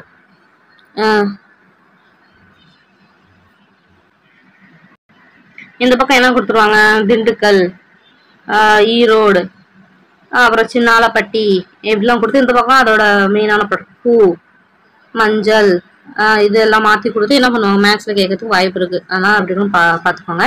ஸோ ஈரோடு பார்த்தோம்னா பரப்பளவில் ஈரோடு தமிழ்நாட்டின் 2வது பெரிய நகரம், ரொம்ப முக்கியமான பாயிண்ட். ஸோ பரப்பளவில் பார்க்கும்போது தமிழ்நாட்டில் 2வது பெரிய நகரம் எது அப்படின்னு பார்த்தோம்னா என்னது, ஈரோடு. ஸோ இந்த மாவட்டத்தில் வேற என்னென்னலாம் இருக்குன்னு பார்த்தோம்னா நிலக்கடலை, மஞ்சள், கரும்பு, பருத்தி, எள் இதெல்லாமே வந்து பயிரிடுறாங்க. ஸோ தமிழகத்திலேயே மஞ்சள் சந்தை வந்து ஈரோட்டில் தான் நடைபெறுது, ரொம்ப முக்கியமான ஒரு இது. ஸோ ஆக்சுவலி நாங்கள் கூட போய் அங்கே தான் மஞ்சள் வாங்கிட்டு வருவோம். டைரெக்டாக போனோம்னா கொஞ்சம் கம்மியாக வரும்னு சொல்லிட்டு போயிட்டு வருவோம். அதுக்குன்னே அதாவது ஸ்பைசஸ்லாம் இருக்கும் இல்லையா, இதெல்லாம் அங்கே வந்து ரொம்பவே கம்மியாக கிடைக்குன்னு சொல்லிட்டு அங்கே போய் மொத்தமாக வாங்கிட்டு வருவோம் கிலோ கணக்கில். ஸோ அதில் வந்து மஞ்சள் மெயினாக வந்து மஞ்சள் சந்தை வந்து ஈரோட்டில் மட்டும் தான் நடைபெறுது. ஓகேங்களா, தமிழகத்துல. ஓகே, அதனால நோட் பண்ணி வச்சுக்கோங்க. அடுத்து பார்த்தோம்னா துணி நூற்பாலைகள், எண்ணெய் ஆலைகள், சர்க்கரை ஆலைகள் பெருமளவில் உள்ளன. நூல் நூற்பு, துணிகளுக்கு சாயம் ஏற்றுதல், அச்சிடுதல், தோல் பதனிடுதல், இந்த மாதிரி எல்லாமே வந்து இந்த மாவட்டத்தில் இருக்கு அப்படின்றாங்க. ஸோ ஓகே, ஏன்னா வந்து ஈரோடுல வந்து துணிச்சந்தை அப்படின்றது ரொம்ப ஃபேமஸ். அப்படின்னும் போது அங்கே துணிகளுக்கு சாயம் ஏற்றுதல், அச்சிடுதல் இந்த மாதிரிலாம் பண்றாங்கன்றது தெரிஞ்சுக்கணும். ஓகே, அடுத்து திருப்பூர்னாவே என்னது, பின்னலாடை நகரம். பின்னலாடை நகரம் அப்படின்னாலே என்னது, திருப்பூர் தான், ரொம்ப முக்கியம். பின்னலாடை நகரம் எதுன்னு கேட்பாங்க, திருப்பூர் கேட்டிருக்காங்க, ஒரு ப்ரீவியஸ் இயர் கொஸ்டின் தான் இது. ஓகே, நெல், கரும்பு, பருத்தி, வாழை எப்பவும் போல அதுதான், அது வந்து விளைவிக்கிறாங்க, முதன்மை பயிரை விளைவிக்கிறாங்க. ஸோ இம்மாவட்டம் பார்த்தோம்னா பின்னலாடைகள் அதே மாதிரி ஆயத்தாடைகள் மூலம் தமிழ்நாட்டிற்கு பெரும் வருவாய் ஈட்டுகிறது. எது பின்னலாடைகளும் ஆயத்தாடைகள். ஸோ இந்தியாவின் முதல் ஆயத்தாடை, அதாவது ரெடிமேட் ட்ரெஸ்னாலே அதான் ஆயத்தாடைன்னு சொல்லுவாங்க. ஸோ நேதாஜி ஆயத்தாடை பூங்கா, நேதாஜி ஆயத்தாடை பூங்கா அப்படின்றது இந்தியாவிலே முதலா ஆயத்தாடைக்கு பூங்கா வந்து இங்க திருப்பூர்ல தான் வச்சிருக்காங்க. இந்தியாவிலே இங்க திருப்பூர்ல என்னன்னு பேரு, நேதாஜி ஆயத்த ஆடை பூங்கா. ஓகே, தேசிய அளவில் புகழ்பெற்ற காங்கேயம் காளைகள் இம்மாவட்டத்திற்கு பெருமை சேர்க்கின்றன. ஸோ காங்கேயத்தோட மெயினான இடம், பெருமை அது இருக்கிற ஒரு இடம் எதுன்னு பார்த்தோம்னா திருப்பூர். ஸோ திருப்பூர்ல கீவேர்டு என்னன்னு பார்க்கணும். இது ஒரு பின்னலாடை நகரம். அதுல என்னென்ன விளைவிக்கிறாங்க, நெல், கரும்பு, பருத்தி, வாழை, அவ்வளவுதான் முதன்மை பயிர். ஸோ இது பார்த்தோம்னா பின்னலாடை ஆயத்தாடைகள் மூலம் வருவாய் ஈட்டுகிறது. இந்தியாவிலேயே முதல் ஆயத்தாடை பூங்கா எங்க இருக்கு, திருப்பூர்ல தான். அது பேர் என்ன, நேதாஜி ஆயத்தாடை. அடுத்து பார்த்தோம்னா காங்கேயம். ஓகேங்களா, அவ்வளவுதான், திருப்பூர் முடிஞ்சாச்சு. அடுத்து நாமக்கல்லாமே நம்மளுக்கு என்ன ஞாபகம் வந்துடும், முட்டை ஞாபகம் வந்துடணும். ஓகேங்களா, சோ ஓகே. பச்சைமலை, கொல்லிமலை, கொல்லிமலை ஞாபகம் வந்துடணும். கொல்லிமலைனாவே நாமக்கல் இல்லையா. சேர்வராயன் மலையின் ஒரு பகுதியாகவே எல்லாமே மாவட்டத்தில் இருக்கு. எதாவது பச்சைமலை, கொல்லிமலை, சேர்வராயன் மலையில ஒரு பகுதி. அடுத்து இங்க வந்து என்னென்ன போடுறாங்க, நெல், கரும்பு, சோளம், நிலக்கடலை, பருத்தி இதெல்லாம் போடுறாங்க. அதே மாதிரி திராட்சை, ஆரஞ்சு, காபி, பாக்கு, ஏலம் இதெல்லாம் போடுறாங்க. ஏன்னா வந்து சேர்வராயன் மலை ஒரு ஹில் ஸ்டேஷன் தானே, ஒரு பகுதி இருக்கு அப்படின்னாவே அந்த இடத்துல கண்டிப்பா காஃபி, அந்த ஏலம் இதெல்லாம் வந்து போடுவாங்க கண்டிப்பா. ஓகே, ஸோ அதே மாதிரி முட்டைக்கோழி வளர்ப்புல வந்து தென்னிந்தியாவிலே நாமக்கல் தான் முதல் இடத்துல வரும். நம்மளே பார்த்தோம், நாமக்கல்னாவே 2 விஷயம் ஞாபகம் வரணும். ஒன்று பார்த்தோம்னா கொல்லிமலை, அடுத்து பார்த்தோம்னா முட்டைக்கோழி வளர்ப்பு. அதுல வந்து தென்னிந்தியாவில், சவுத் இந்தியாவிலே வந்து முதன்மையானது நாமக்கல் தான். இங்க வேற என்ன இருக்கு அப்படின்னு பார்த்தோம்னா சிமெண்ட், காகித தொழிற்சாலை. அதே மாதிரி மேக்ஸிமம் சிமெண்ட்னாவே நாமக்கல் சைடு தான் மேக்ஸிமம் போவாங்க. ஸோ சிமெண்ட், காகித தொழிற்சாலை இருக்கு. அதே மாதிரி கைத்தறி நெசவு, வெண்கல பொருட்கள் செய்தல் முதலான தொழில்களும் நடைபெறுகின்றன. அதே மாதிரி சிற்றுந்து, சரக்குந்து ஆகியவை அதிக அளவில் இயங்கும் மாவட்டமாக நாமக்கல் ரொம்ப முக்கியமான ஒரு லைன். சிற்றுந்து, சரக்குந்து அதிக அளவில் இயங்கும் மாவட்டம் எது, நாமக்கல். ஓகேங்களா, ஸோ நம்ம என்னென்ன இதில் கீ பாயிண்ட் என்னது, ஃபர்ஸ்ட் பார்த்தோம்னா இங்கே என்னென்ன இடம் இருக்கு, பச்சைமலை, கொல்லிமலை, சேர்வராயன் பகுதியில் ஒரு மலை. என்னென்ன பயிரிடுறாங்க, நெல், கரும்பு, சோளம், நிலக்கடலை, பருத்தி. வேற என்ன பார்த்தோம்னா திராட்சை, மலைப்பகுதி அந்த பக்கம் இருக்குல்லையே சேர்வராயன் பக்கம், அங்கே என்ன போடுறாங்கன்னா திராட்சை, ஆரஞ்சு, காஃபி, ஏலம், பாக்கு இந்த மாதிரிலாம் போடுறாங்க. ஓகே, நாமக்கல்னாவே இன்னொரு மெயினான இது என்னது, முட்டைக்கோழி வளர்ப்பு. அதாவது தென்னிந்தியாவிலே வந்து முட்டைக்கோழி வளர்ப்புல முதன்மை இது நாமக்கல் தான். அடுத்து என்ன வேற என்ன இருக்கு, சிமெண்ட், காகித ஆலை. வேற என்ன இதுக்கு மேல என்ன இருக்குன்னா கைத்தறி நெசவு, வெண்கல பொருட்கள். அதுக்கப்புறம் வேற என்ன, சிற்றுந்து, சரக்குந்து இருக்கிற அதிகமா இயங்குற இடம் பார்த்தோம்னா நாமக்கல் தான். ஓகே, அடுத்து பார்த்தோம்னா சேலம் பார்த்தோம்னா சேலம்னாவே சேலத்து மாம்பழம், சேலத்து மாம்பழம் தான் நம்ம பாடுவோம் இல்லையா. ஸோ அப்படின்னு அது என்னன்னு சொல்றாங்க, மாங்கனி நகரம் அப்படின்னு சொல்லிட்டு சொல்றாங்க. ஓகே, மாவட்டத்துல என்னென்ன போடுறாங்க, ஸோ நெல், பருப்பு வகை, பருத்தி, கரும்பு, மாம்பழம், காஃபி, பாக்கு இது எல்லாமே பயிரிடுறாங்க. இந்தியாவிலே பார்த்தோம்னா இந்த மாவட்டத்துல தான் ஜவ்வரிசி அதிக அளவுல உற்பத்தி செய்து ரொம்ப முக்கியம். ஓகேங்களா, ஸோ இந்தியாவிலே இந்த சேலத்துல தான் ஜவ்வரிசி வந்து அதிகமா வந்து உற்பத்தி செய்யறாங்க. ஸோ அதே மாதிரி தமிழ்நாட்டுல கைத்தறி நெசவு அதிகமா இருக்க மாவட்டம் அதுதான். ரொம்பவே தெரிஞ்ச விஷயம்தான். அதாவது பார்த்தோம்னா இந்த நெய்க்காரப்பட்டி அந்த சைட்லாம் போயிட்டீங்கன்னா ரொம்ப மலிவான ஒரு விலையில பார்த்தோம்னா இது பண்ணலாம். ஸோ மேக்ஸிமம் வந்து அதே மாதிரி பட்டு துணி எடுக்கிறவங்க எல்லாருமே என்ன பண்ணுவாங்கன்னா அந்த சேலம் பக்கத்துல ஒரு சில 2-3 ஊர் இருக்கு. அந்த ஊருக்கு தான் போய் எடுப்பாங்க. அதாவது இந்த திருமணத்துக்கு பட்டுலாம் எடுப்பாங்க இல்லையா? ஸோ அந்த மாதிரி எடுக்கிறதுலாம் அங்கதான் மேக்ஸிமம் போவாங்க. எங்க இருந்தாலுமே ஒரு சென்னையில இருந்து முதற்கொண்டுலாம் வருவாங்க. அந்த அளவுக்கு சீப்பா வந்து அங்க கிடைக்கும். தரமாவும் கிடைக்கும். கைத்தறி ஃபுல்லா வந்து கையில நெஞ்சதே இருக்கு. ஸோ ஆக்சுவலி என்னோட கூறப்படவே வந்து எங்க தம்பி வேலை செஞ்ச, அதாவது எங்க சித்தி பையன் வேலை செஞ்ச ஒரு இதுலதான் நெஞ்சே கொடுத்தாங்க எங்களுக்கு, சேலத்துல நெய்க்காரப்பட்டியில. ஸோ ரொம்ப சீப்பா ரொம்ப தரமா செஞ்சு கொடுத்தாங்க. ஸோ அந்த அளவுக்கு ஃபேமஸ் அங்க நெசவு ஆடைகள் அதிகமா இருக்குது, கைத்தறி நெசவு செய்யறது. ஓகே, இங்க வந்து பால் பண்ணை தொழில பார்த்தோம்னா சிறப்பா நடைபெறுது அப்படின்றாங்க. ஸோ பால் பண்ணை தொழிலும் இங்க சிறப்பா நடைபெறுது.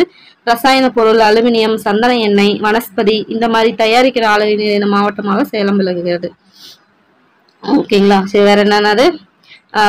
ரசாயன பொருள், அலுமினியம், சந்தன எண்ணெய், வனஸ்பதி இதெல்லாமே என்னது இங்க சிறப்பா நடைபெறுது. அதே மாதிரி முலாம் பூசும் தொழில் பெருமளவில் நடைபெறுகிறது. ஸோ ரொம்ப யூனிக்கான ஒரு விஷயம் இல்லையா? முலாம் பூசுற தொழில் பார்த்தோன்னா எங்க சேலம். அடுத்து ஏழைகளின் ஊட்டி என்று அழைக்கப்படும் ஏற்காடு. நாங்க அடிக்கடி போற இடம் ஏற்காடு. ஏழைகளின் ஊட்டி.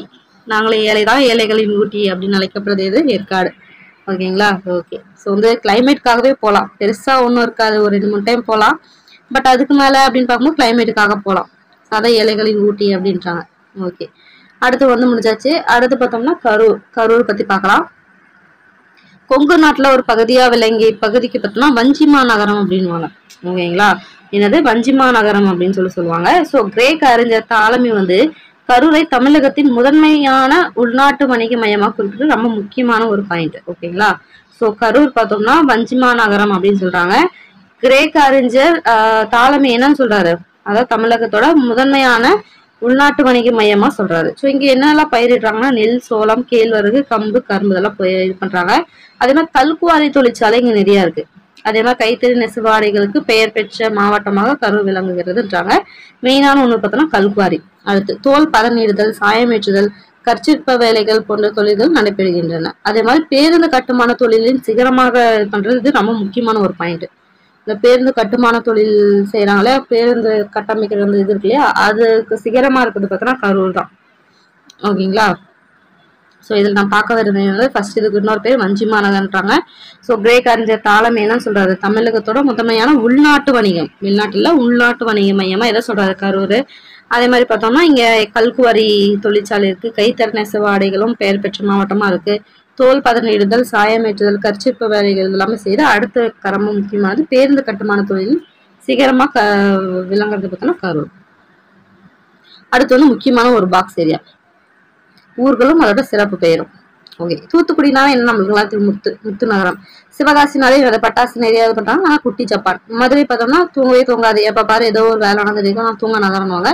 ஸோ தீபம்னாவே திருவண்ணாமலை தான் ஞாபகம் வந்து நான் தீப நகரம்வாங்க. அதே மாதிரி திண்டுக்கலுக்கு என்ன சொல்லுவோம்? தமிழ்நாட்டின் ஹாலாண்டுன்னுவோம். சரியா? ஓகேங்களா? ஸோ அதெல்லாம் ஞாபகம் வச்சுக்கணும். ஓகேங்களா? அவ்வளோதான் முடிஞ்சது. ஓகே, வன்புகழ் மூவர் தன்பொழில் வரைப்பு அப்படின்னு சொன்னது எது? தொல்காப்பியம். சேரர்களோட தலைநகரம் எது? வஞ்சி. பழங்காலத்தில் விலையை கணக்கிட அடிப்படையாக அமைந்தது எது? நெல். ஆண் பொருணை எது? அமராவதி. வீட்டு உபயோகப் பொருட்கள் தயாரிக்கிறது எங்க?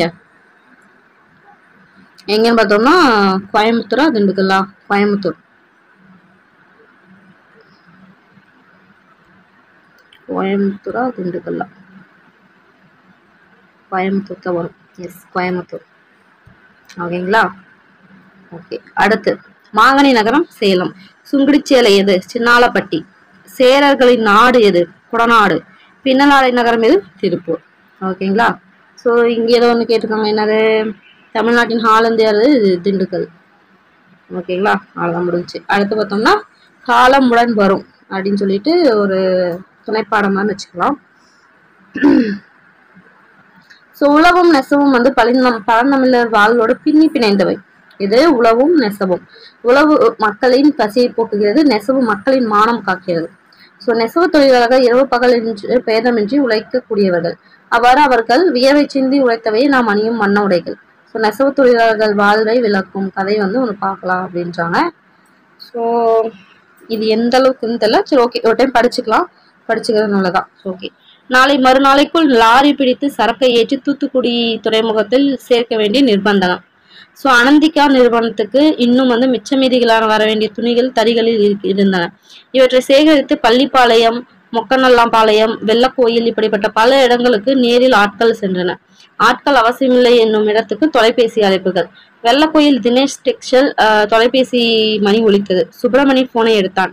ஆனந்திகாவில இருந்து பேசுறவங்க, நாளைக்கு சாயங்காலத்துக்குள்ள லாரியில ஏத்தணும், சீக்கிரமா முடிங்க, உங்களுக்கு சொல்ல வேண்டியதில்லை அப்படின்னு சொல்றாங்க. ஸோ இங்கே பாவு பிணைக்க கூட ஆள் இல்லைங்க அப்படின்றாங்க. ஏனுங்க, நம்ம சிரமம் தான் தெரியாதவராட்டும் புதுசா பேசுறீங்களே, எப்படியாச்சும் ஓட்டி வச்சிருங்க, நாளைக்கு 2 மணிக்கு நம்ம டிப்போல உங்க பட்டல் நிற்கும், சரி நம்ம டெம்போ உங்க பட்டல் நிற்கும், ஏற்றி அனுப்ப வேண்டியது உங்க பொறுப்புன்னு சொல்லிட்டு வச்சிடறாங்க. கூடவே உற்சாக நரம்புகளும் துண்டித்தது போல சுப்பிரமணிக்கு. ஏன்னா டைம் ஆயிடுச்சு, இப்பயே 11 மணி ஆயிடுச்சு, 2 மணிக்குள்ள வந்துடும் அப்படின்றாங்க. ஸோ பாவு பிணைக்க ரங்கன் இருந்தால் பரவாயில்லை. முந்தா நாள் மனைவியோடு மாமனார் ஊருக்கு போய்விட்டார். இப்ப என்ன செய்யுதுன்னு யோசிக்கிறாரு. உள்ளே 4 தறிகள் ஓடிக்கொண்டிருந்தன. மாணிக்கம் ஓட்டுகிற தறியில் சற்று நேரத்தில் பாவு தீர்ந்துவிடும். மிச்சம் கொஞ்சம் நூல் வைத்து அடுத்த பாவை பிணைத்து விட்டால் நாளைக்குள் ஓடி அடைத்துவிடும். பாவு பிணைக்க ஆள் வேண்டும் இப்போது. நண்பன் ரகுவின் குமரன் டெக்ஸில் யாராவது இருப்பார்களா? இம்மாதிரி அவசர காலத்துக்கு ஆபத் பாந்தவன் ரகுநாதன். ஓகே, இது ஒண்ணு.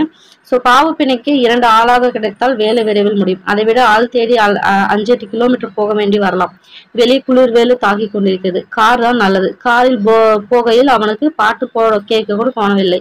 தேவைகளின் அவசரம் பதற்றம் கடல் தாண்டி இங்கு வரை தாக்கி கொண்டிருக்கிறது. தனியின் வாசலில் நின்று கொண்டிருந்த ரகுவை பார்த்து காரிலிருந்து இறங்கி கொண்டே, நீயும் வீட்டுக்கு போகலையா என்றான். ரகு விரக்தியை வெற்று புன்னகையுடன், எங்கே போறது, கடவுள் நம்மளை தூங்குறதுக்கா படைச்சிருக்கான், என்ன சொல்லி அப்ப வந்தேன், நீ ஒன்னும் சும்மா வரமாட்டியே, பாவு பிணைக்க ஆள் வேணும், உடனடியே யாராவது அனுப்பு, இங்க யாரும் இருக்காங்களான்னு. இங்க ஒருத்தர் இல்லையே. சுப்பிரமணியன் முகம் சோர்ந்து விழுவதை பார்த்து விட்டு ரகு, உனக்கு மாயழகு தெரியுமா? இங்கே தறி ஓட்டுற ஆளு. ஆமா, தெத்திக்காரன். அந்த ஆளும் சம்சாரமும் வீட்டுலதான் இருப்பாங்க. நான் சொன்னேன்னு சொல்லி கூட்டிக்கிட்டு போ, சம்பளம் சேர்த்து போட்டு கொடுத்துரு அப்படின்றாங்க. திடுதிப்புன்னு இப்ப நடுராத்திரில போய் என்ன பண்றதுன்னா, பேய்களுக்கு கூட தூங்கும் நடுராத்திரில போய் புதிய ஒரு பெண்ணை வேலைக்கு கூப்பிடுவதை குறித்து சுப்பிரமணியன் தயங்கினான். உனக்கு பாவு ஓட்டணுமா வேண்டாமா? அவங்க வந்தாலும் நீ விடமாட்டே போல இருக்கே அப்படின்னு சொல்லி ரகு முறைச்சான். இப்ப இங்க வேலை இல்லைன்னா நானே வந்துடுவேன். மாயழகு கிட்ட ரகு சொன்னான்னு சொல்லு, அனுப்பி வைப்பா அப்படி அப்படின்றாங்க. சோ மாயழகுவின் வீட்டை கண்டுபிடித்து சுப்பிரமணி கதவை தட்டினான். மாயழகு தான் கதவு திறந்தான். கண்களை இடுக்கி பார்த்துவிட்டு பிற்புன்னகைத்தான். பாவு பிணைக்கணும்பா, ரொம்ப அவசரம், எங்க பற்றாளு ஊருக்கு போயிட்டான், வேற வழியே இல்ல. உங்க ஓனரை பார்த்தேன், அவர் தான் சொன்னாரு உங்க சம்சாரம் பாவு பிணைக்குமாம்ல அப்படின்னா. அவ்வளவுதானுங்களா, இதை எழுப்புறேன் அப்படின்னு சொல்லிட்டு அவங்க நோக்கி போறாங்க. ஒச்சமா மூச்சு காற்றை தவிர உலகின் சகல தொடர்புகளையும் துண்டித்தது போல தூங்கி கொண்டிருந்தாங்க. சோ அவளது தூக்கத்துக்காக சரக்கு கப்பல்கள் காத்து நிற்பதில்லை. மார்போடு அணிந்த 2.5 வயது குழந்தை தூங்கி கொண்டிருந்தது. ஒச்சு, எந்திரி பிள்ளை என அவளை எழுப்பினான். கண்ணை கசக்கி கொண்டே 4ஆம் வினாடியில் வாங்கண்ணே என்றாள் சுப்பிரமணியை பார்த்து. அடுத்து 2 வினாடிகளில் மாயழகை பார்த்தாள். அவளது கண்கள் இவருக்கிட்ட ஏறும் கடன் வாங்கினியா அப்படின்ற மாதிரி பாக்குறாங்க. பாவு பிணைக்க கூட்டிட்டு போக வந்திருக்காருன்னு சொல்றாங்க. ஒச்சமா கையில் நீச்சொம்புடன் எழுந்து வெளியே சென்றால் முகம் கழுவி கொண்டு வரும்போது சற்றே மலர்ச்சியாக தெரிந்தார். கார்ல வந்தீங்களா என கேட்டவாறு குழந்தையை தூக்கி கொண்டு வெளியில் இறங்கினார். சுப்பிரமணி மாயழகை பார்த்து, மாயழகு வர்றா அப்படியான்றாங்க. நான் எதுக்கு காவலா, முதல் ஷிஃப்ட்டுக்கு போகணும், நீங்க கொண்டு வந்து விட்டுருங்க, அது போதும் அப்படின்றாங்க. அப்படின்னு சொன்ன மாதிரி சுப்பிரமணி வெளியே வந்து காரின் பின் கதவை திறந்து ஒச்சமாய் உட்கார வைத்துட்டு காரை கிளப்பினான். தனது பட்டறைக்கு சுப்பிரமணி காரை செலுத்தினான். தறி பட்டறைக்குள் நுழைகின்ற நேரம் 2ஆம் நம்பர் தறி ஓடி முடித்து 1.5 மீட்டர் நூலை மிச்சம் வச்சிருந்தது. இனி அதே நூலின் பாவை பிணைத்து தொடர்ந்து ஓட்ட வேண்டியதுதான். பாவு பீமிலிருந்து செல்கின்ற இந்த 4000 நூல்கள், எத்தனை நூல் இருக்குன்னு நோட் பண்ணிக்கணும், 4000 நூல் இருக்கு. ஓகேங்களா? ஓகே. இசைக்கருவின் தந்திகள் போல உள்ளன. இதை தந்திகளிலிருந்து டக் டக்ன்னு சொல்லிட்டு சத்தம் வருதா? ஓகே. தனிமுகப்பில் ஊடுபாவாக நூல் கோர்த்து விட்டு எலி மாதிரி தார்கதிர் ஓட்டினால் நூல்களுக்கு துணி வடிவம் வந்துவிடும். நூலின் டிசைனை தறிக்கு மேலே வெட்டி வெட்டி நகரும் ஜக்காடுகள் தீர்மானிக்கும் அப்படின்னு சொல்லிட்டு சொல்றாங்க. ஓகே. பழைய வெற்று பீமை கலற்றிவிட்டு புதிய பாவு பீமை தறிப்பயன்கள் உதவியோடு சுப்பிரமணியம் பொருத்தினார். ஒச்சமாவுக்கு வேலை துவங்க இருந்தது. குழந்தை தொழில் தூங்கி கொண்டிருந்தது. சுவரோரமாக ஒரு பெட்ஷீட்டை தேடி விரித்து அதில் குழந்தையை படுக்க வைத்தாள். தறிச்சத்தத்தில் கூட விழிக்காத குழந்தை தாயின் அருகாமை தவறியதும் சினுங்கியது. சில கழி நூல்களை எடுத்து அதன் விழா பகுதியில் வைத்தாள். அதன் மீது கை போட்டு குழந்தை அமைதியானது. தரையின் அருகே வந்த நூல்களை முடிச்சிட்டு இணைக்க ஆரம்பித்தாள் ஒச்சம்மா. அவளுக்கு சொந்த ஊர் உசிலம்பட்டி பக்கமுள்ள கிருஷ்ணாபுரம். சீமை கருவேல முட்கள் அதிகம் உள்ள நூல். ஸோ சீமை கருவேல அதிகமா இருக்கிற ஊர் எது? ஸோ இப்படி கேட்கறதுக்கு வாய்ப்பு இருக்கு. ஸோ அதனால்தான். ஸோ சீமை கருவேல முட்கள் அதிகமா இருக்க ஊர் எது பார்த்தோம்னா கிருஷ்ணாபுரம். உசிலம்பட்டி பக்கத்துல இருக்க கிருஷ்ணாபுரம். ஸோ மாயலுக்கு கோம்பை துளவுக்காரன் அப்படின்னா என்னன்னு தெரியல. ஸோ கோம்பை துளவு என்றால் அது வெள்ளிமலை அடிவாரம் இருக்கு. ஓகே, நோட் பண்ணிக்கோங்க. தொழுவுன்றது கோம்பை தொழுவு எங்க இருக்கு? வெள்ளிமலை அடிவாரத்துல இருக்கு. வருஷ நாட்டும் எது? வருஷ நாட்டு மலைத்தொடர்ச்சி. கண்டமனூர் எல்லை தாண்டி போக வேண்டும். ஓகே, இதெல்லாம் கொஞ்சம் பார்த்துக்கோங்க. அங்கிருந்து 3 மாவட்டங்களை தாண்டி மாயலுக்கு வெள்ளை கோவிலுக்கு தறி ஓட்ட வருவான். கொஞ்சம் காசு பிடித்ததும் கோம்பை தொழுவுக்கு போய் சுற்றி கொண்டிருத்து வருவான். அப்படி தன் ஊரில் இருந்த போத்தான் ஒச்சம்மாவுடன் முடிச்சானது அப்படின்னு சொல்லிட்டு கல்யாணம் ஆனது சொல்றாங்க. எதிர்கால நலங்களை எடுத்து பேசி வெள்ள கோயிலுக்கு குடும்பத்துடன் வர செய்தான். வீடு முதலான ஏற்பாடுகள் முடித்த பின் மாயளவுக்கு இது பரவாயில்லை என்று தோடியது. ஆனால் வெள்ள கோயில் வந்த அன்று ஒச்சம்மா அழுக இருக்கிறதே, தினம் ஒரு மரத்துக்கு கீழ் அடுப்பு பற்ற வைக்கிற நாடோடி பிழைப்பு தானா நம்மது அப்படின்னு விம்மிவிட்டாள். ஆயினும் இனியும் இடம் மாறினால் தான் பிழைக்க மாட்டோம் என்பதாக அவளுக்கு பட்டது. இந்த பகுதியில் வேலிகள், வீடுகள், நாகரிகம், குறிப்பாக உணவு பழக்கம் எல்லாமே வியப்பை தந்தன அவளுக்கு. ஒச்சம்மா வெஞ்சனம் இல்லாமல் சாப்பிட முடியாது என்றார். இங்குள்ள பெண்கள் வெஞ்சனமா? ஓ, பொரியலா? பொரியல் இல்லாமல் சாப்பிடணுமா? சரி கேட்கலாம். வெஞ்சனம் அப்படின்னா என்னன்னா பொரியல். ஓகேங்களா? வெஞ்சனம்னா என்னது? பொரியல். ஓகே, தயிரும் மோரும் இல்லாமத்தான் சாப்பிட முடியாது என்றார்கள். உணவு, காற்று, நீர், ஒப்பனை எல்லாமும் மாற வேண்டியது. தறி தொழில் இயந்திர நேர்த்தி அதிகம் கொண்டது. எது? தறி தொழில் இயந்திர நேர்த்தி அதிகம் கொண்டது. ஸோ நுட்பங்களுக்கு மூளை செலவிட தேவையில்லை. ஆனால் பிசகாமல் ஒரே மனசாக நேரம் செலவிட்டாக வேண்டும். பாவு பிணைத்தல், ஒடி எடுத்தல், கோன் போடுதல் எல்லாம் சில மாதங்களில் ஒச்சமா கற்றுக்கொண்டால் தறிதான் ஓட்ட தெரியாது. தொழிலில் தறி ஓட்டுகிற பெண்களும் இருக்கிறார்கள். விமானமே ஓட்டுகிறவர்கள் தறி ஓட்ட மாட்டாங்களா என்ன? தன் குழந்தையின் கல்வி பற்றி இப்போதே கவலை வந்துட்டு தன் பையன் தார் போடுகிற பையனாக மாறுவதை அவளால் சகிக்க முடியாது. தம்மை போல வந்தேறிய சக குடும்பங்களை கவனித்துதான் வருகிறாள். அடிக்கடி ஊர் மாறினால் குழந்தைகள் படிப்பு போச்சு. பக்கத்து வீட்டு ராமாயி அக்கா மகனுக்கு வயசு 14. பாவு பிணத்தினுடைய அவள் குழந்தையை பார்த்து கொள்கிறாள். அவளது தூங்கனா படுத்துகிறது. ஓகே, உன்னை நிச்சயம் பள்ளியில் சேர்த்து படிக்க வைப்பேன் மனதுக்குள் சொல்லிக் கொண்டார்.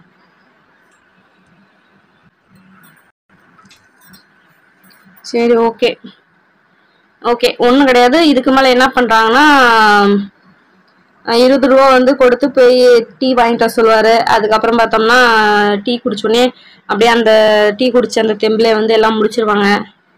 அப்புறமேட்டுக்கு என்ன பண்ணுவாங்க, நல்லா வேலை முடிஞ்சிடும்.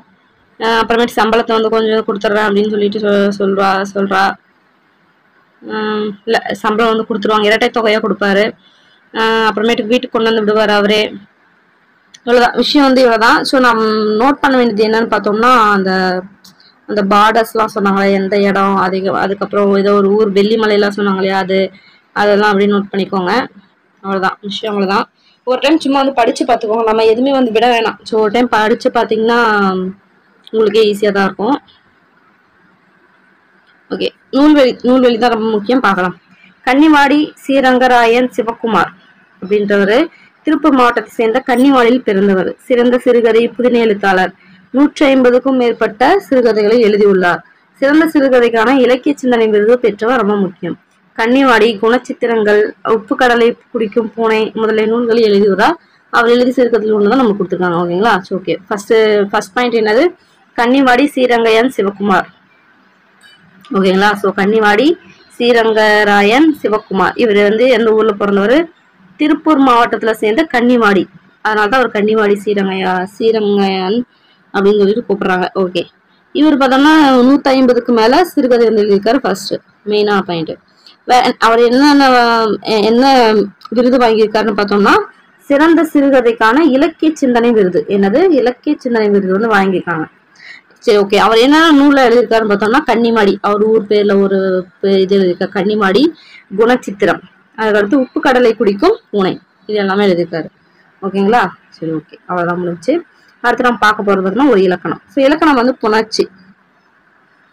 தமிழ் அமுதமாகிய இரு சொற்களை சேர்த்து சொல்லி பாருங்க. தமிழ் அமுதம் என்று ஒலிக்கிறது அல்லவா? இவற்றுள் முதலில் உள்ள சொல்லை நிலைமொழி அப்படின்வாங்க. ஓகேங்களா? ஸோ இது தமிழ் அமுதம் அப்படின்னு எடுத்துக்கிட்டோம்னா தமிழ் வந்து என்னன்னு சொல்லுவாங்க, நிலைமொழின்னு சொல்லுவாங்க. அது கூட வந்து சேர்ற மொழி என்ன சொல்லுவாங்க, வருமொழின்னு சொல்லுவாங்க. ஓகேவா, ரெண்டாவது வரத வருமொழின்னுவாங்க. இந்த மாதிரி சொற்கள் வந்து சேரும்போது நிலைமொழியின் ஈரும், அதாவது நிலைமொழினா என்னது, தமிழோட ஈரும் வருமொழியோட முதலும் இணைகிறது. அந்த ரெண்டு சேர்ந்து என்னது, இல்லு குட்டலா லா அப்படின்னு சொல்லி மாறுது. ஸோ இந்த மாதிரி மாறத்தான் புணர்ச்சி அப்படின்றோம். ஓகேங்களா. ஸோ நிலைமொழி ஈரும் வருமொழி முதலும் சேர்ந்து ஏதோ ஒரு மாற்றம் அடையும். அது வந்து ஏதோ ஒன்று ரெட்டை ஆகலாம், இல்லை வந்து அழிஞ்சு போகலாம், இல்லை வந்து எப்படின்னா மாறலாம். ஸோ மாறினாவே என்ன சொல்றோம், புணர்ச்சி அப்படின்றோம். ஸோ ஃபர்ஸ்ட் ரெண்டு வார்த்தை இருக்கு, தமிழ் அமுதம் அப்படின்னு இருக்குன்னா தமிழ் நிலைமொழி, அமுதம் அப்படின்றது வருமொழி. இதுல வந்து பார்த்தோம்னா இந்த நிலைமொழியோட கடைசி எழுத்து, அதே மாதிரி இந்த வருமொழியோட ஃபர்ஸ்ட் எழுத்து ரெண்டும் சேர்றதான் புணர்ச்சி அப்படின்றோம். ஓகேங்களா. ஓகே, இப்ப நிலைமொழியின் இறுதி எழுத்து வந்து உயிரெழுத்தாக இருந்தால் அது உயிரீற்று புணர்ச்சி. எக்ஸாம்பிள், சிலை கூட்டல் அழகு அப்படின்னு இருக்கு அப்படின்னு பார்த்தோம்னா இந்த லை இருக்கு இல்லையா, அந்த லையை பிரிச்சா என்ன வரும், இல்லு கூட்டல் ஐன்னு வருது. அப்ப என்னது, அதோட ஈர் என்ன இருக்கு, உயிரா இருக்கு. ஸோ அப்படின்போது என்ன இது, உயிரீற்று புணர்ச்சி அப்படின்வாங்க. ஓகேங்களா. ஸோ அதே மாதிரி இப்ப நிலைமொழி இறுதி வந்து மெய்யெழுத்தா வந்துருச்சு, டைரக்டாவே என்னது மெய்யெழுத்தா வந்துருச்சு அப்படின்னா என்னது, அது மெய்யீற்று புணர்ச்சி அப்படின்வாங்க. ஓகே, வருமொழியின் முதல் எழுத்து உயிர் எழுத்தா இருந்துச்சுன்னா வந்து பார்த்தோம்னா உயிர் முதல் புணர்ச்சின்வாங்க. இப்ப நிலைமொழி ரெண்டு பார்த்தோமா, அந்த மாதிரி வருமொழியில உயிர் வந்துச்சு இப்ப அப்படின்னா என்ன சொல்லுவாங்கன்னா உயிர் முதல் அப்படின்வாங்க. ஏன்னா வருமொழியோட முதல்ல தான் வந்திருக்கு, அதனால இது உயிர் முதல். இதே வருமொழியோட முதல்ல மெய்யெழுத்து அப்படி இருந்துச்சுன்னா, அதாவது சீன் இருக்கா, சி எப்படி பிரிக்கலாம், இச்சு கூட்டல் ஈன் வருது, அப்ப இச்சுதான் என்னது ஃபர்ஸ்ட் வருது, அப்ப மெய் முதல் புணர்ச்சி அப்படின்னா. ஐ திங்க் உங்களுக்கு புரிஞ்சுக்கணும். எக்ஸாம்பிள் வச்சு பாருங்க, உங்களுக்கு கண்டிப்பா புரியும். ஓகே, இயல்பு புணர்ச்சியும் விகார புணர்ச்சியும். ஸோ நிலைமொழியும் வருமொழியும் எவ்வித மாற்றமும் இன்றி இணைவதுதான் எனது இயல்பு புணர்ச்சி. ஃபார் எக்ஸாம்பிள் பார்த்தோம்னா தாய் கூட்டல் மொழி, இதுல தாய் பார்த்தோம்னா நிலைமொழி, வருமொழி பார்த்தோம்னா மொழி அப்படின்றது வருமொழி, ரெண்டாவது எழுத்தாவது இது ரெண்டும் வந்து இப்ப சேரும்போது என்னது, நடுவுல எதுவுமே நடக்கல, அப்படியே எந்த ஒரு மாற்றமும் இல்லாம அப்படியே வருது. அப்ப என்னது, இது வந்து இயல்பு புணர்ச்சி. ஓகேங்களா. ஐ திங்க் புரிஞ்சுக்கேன், இயல்பா இருக்கிறது. இப்ப இந்த எக்ஸாம்பிள் எடுத்துக்கலாம், உடல் கூட்டல் ஓம்பல். இது என்ன ஆகுதுன்னு பார்த்தோம்னா இல்லு கூட்டல் ஓ அப்படின்னா என்னது, லோ அப்படின்னு ஆகுமா, இல்லு கூட்டல் ஓனா சேரும்போது என்ன ஆகும், லோன் ஆகுமா. இந்த மாதிரி என்னாச்சு, இது வந்து இப்ப என்னாச்சு, சேர்ந்து மாறி போச்சு. சோ இங்க இல்லு கூட்டல் ஆ இணைஞ்சு என்னாச்சு, லோ அப்படின்ற உயிர்மையை வந்து எழுத்து உருவாயிடுச்சு. இந்த மாதிரி புதிய எழுத்து எதுவும் தோன்றவோ இல்ல வேறு எழுத்து திரிஞ்சவோ மறையவோ கிடையாது. புதிய எழுத்து வந்து என்னது, புதுசா வந்து எழுத்து எதுவும் தோன்றவும் கிடையாது, வேறு எழுத்தாவும் மாறவும் கிடையாது. ஓகேங்களா. இந்த மாதிரி இரண்டு சொற்கள் இணையும் போது நிலைமொழியிலும் வருமொழியிலும் அல்லது இரண்டிலுமோ ஏதோ ஒரு மாற்றம் நிகழுமாயின் அது என்னன்னு சொல்லுவாங்கன்னா விகார புணர்ச்சி அப்படின்னு சொல்லுவாங்க. சோ அந்த விகார புணர்ச்சி வந்து மூணு விஷயமா நடக்கலாம். ஒண்ணு தோன்றலாம், இல்லைன்னா திரிஞ்சு போகலாம், இல்லைன்னா அது கெட்டு போகலாம். இந்த மாதிரி மூணு வகைப்படும். சோ விகார புணர்ச்சி எத்தனை வகைப்படும், மூணு. தோன்றல் விகாரம், திரிதல் விகாரம், கெடுதல் விகாரம். சோ ஃபர்ஸ்ட் தோன்றல் விகாரம் அப்படின்னு என்னன்னு பார்த்தோம்னா தமிழ் என்ற நிலைமொழியும் தாய் என்ற வருமொழியும் சேரும்போது நடுவுல இத்தனை ஒரு புதுசா ஒரு எழுத்து வந்து தோன்றுச்சு. சோ தோன்றுச்சுன்னா என்னது, தோன்றல் விகாரம். இது ஒரு டைப். அடுத்து பார்த்தோம்னா வில் கூட்டல் கொடி அப்படின்னு எக்ஸாம்பிள் எடுத்துக்கிறோம். நிலைமொழியும் வருமொழியும், அதாவது நிலைமொழியான வில்லும் வருமொழியா இருக்க கொடி ரெண்டும் வந்து இணையும் போது ஒரு எழுத்து, அதாவது இந்த இல் அப்படின்ற எழுத்து என்னவா மாறுது, இர் அப்படின்னு மாறுது. சோ இந்த மாதிரி ஒரு எழுத்து வேறு எழுத்தா மாறுறதுனால என்னன்னு சொல்றது, திரிதல் என்னது, மாறுறது, மாறி போச்சு. இல்லுன்றது என்னவா மாறுச்சு, இருன்னு மாறுறது. சோ அதனால இது என்னது, திரிதல் விகாரம். ஓகே, கெடுதல்னா என்னது, மறைய போகுது, அவ்வளவுதான், ஒண்ணும் கிடையாது. சோ அப்ப இதுல மனம் கூட்டல் மகிழ்ச்சி, மகிழ்ச்சியில பார்த்தோம்னா மனம்ன்ற நிலைமொழியும் மகிழ்ச்சி அப்படின்ற வருமொழியும் ஒன்னா சேரும் போது இந்த நிலைமொழியில மனம்ல இருக்க இம் வந்து கெட்டு போய் மகிழ்ச்சின்னு வருது. அப்படின்னும் போது என்ன இது, ஒரு எழுத்து மறைஞ்சு வந்துருச்சுனாவே என்ன, கெடுதல் விகாரம் அப்படின்றாங்க. சோ தோன்றி வந்துச்சுன்னா தோன்றல், மாறி வந்துச்சுன்னா திரிதல், அதுக்கப்புறம் கெட்டு, அதாவது ஒண்ணு அழிஞ்சு போயிடுச்சு, ஒரு எழுத்து அழிஞ்சு போச்சு அப்படின்னா அது கெடுதல். இவ்வளவுதான் விஷயம். இயல்பா எந்த பிரச்சனையும் இல்லாம வந்துச்சுன்னா இயல்பு புணர்ச்சி, அதாவது தோன்றல், திரிதல், கெடுதல், இது மூணுலயும் வந்துச்சுன்னா அது என்னது, விகார புணர்ச்சி. ஓகேங்களா. அவ்வளவுதான். ஸோ இன்னும் வேற என்ன எக்ஸ்ட்ராவா சொல்றாங்க பார்த்தோம்னா, 2 சொற்கள் இணையும் போது ஒன்றுக்கு மேற்பட்ட விகாரங்கள் நிகழ்வதும் உண்டுன்றாங்க. ஃபார் எக்ஸாம்பிள் பார்த்தோம்னா நாடகம் கூட்டல் கலைன்னு எடுத்துக்கலாம். இதுல பார்த்தோம்னா 2 விகாரம் நடந்திருக்கு. ஒண்ணு பார்த்தோம்னா கெட்டு போயிருக்கு. ஃபர்ஸ்ட் இந்த இம்முன்றது கெட்டு போயிடுச்சு. ஓகேங்களா? அடுத்து அதுக்கப்புறம் தோன்றல் விகாரமான அந்த விஷயமும் நடந்திருக்கு. இக்கு அப்படின்னு சொல்லிட்டு ஒரு விஷயம் வந்து தோன்றி இருக்கு புதுசா. ஓகேங்களா? இந்த மாதிரி 2 விகாரம் நிகழ்றதுக்கு வாய்ப்பு இருக்கு அப்படின்றாங்க. ஓகேங்களா? அவ்வளவுதான் முடிச்சு. ஓகே. விகார புணர்ச்சி எத்தனை வகைப்படும்? 3. தோன்றல், திரிதல், கெடுதல். பாலாடை இச்சொல்லுக்குரிய புணர்ச்சி என்ன? பாலாடை எப்படி பிரிக்கலாம்? பால் கூட்டல் ஆடை அப்படின்னு வந்திருக்கா? சோ இதுல என்னாச்சு? இல்லு கூட்டல் ஆ ரெண்டும் வந்து சேர்ந்துச்சு. சேர்ந்து